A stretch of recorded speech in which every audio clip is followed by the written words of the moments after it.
निलेश, त्यावेळेस तुमच्या काळामध्ये कॉम्पिटेटिव्हनेस क्लब क्रिकेटमध्ये खूप होता, आताही असेल, मी डिमीन नाही करत, पण एखादी त्यातली रायव्हलरी किंवा तुझा नॅशनलचा अनुभव. माझ्यासाठी सगळ्यात महत्त्वाची गोष्ट काय होती माहिती आहे ना त्यावेळेसचं, तर क्लब लॉयल्टी हा एक खूप मोठा कॉम्पोनंट होता.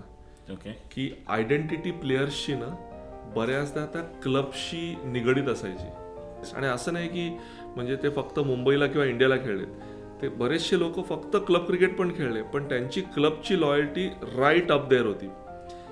त्याच्यामुळे माझा अनुभव सुद्धा होता आणि माझ्या मनातला एक विचार होता. म्हणजे आजही तुम्हाला विचारशील ना, माझ्या नावावर फक्त एकच क्लब आहे, माझ्या नावावर 2 क्लब नाही आहेत. नॅशनल्स. मी जर का एखाद्या क्लबशी लॉयल असेल तर मी थ्रूआउट त्याच क्लबशी लॉयल राहील, आणि ती लॉयल्टी माझी नॅशनलशी होती.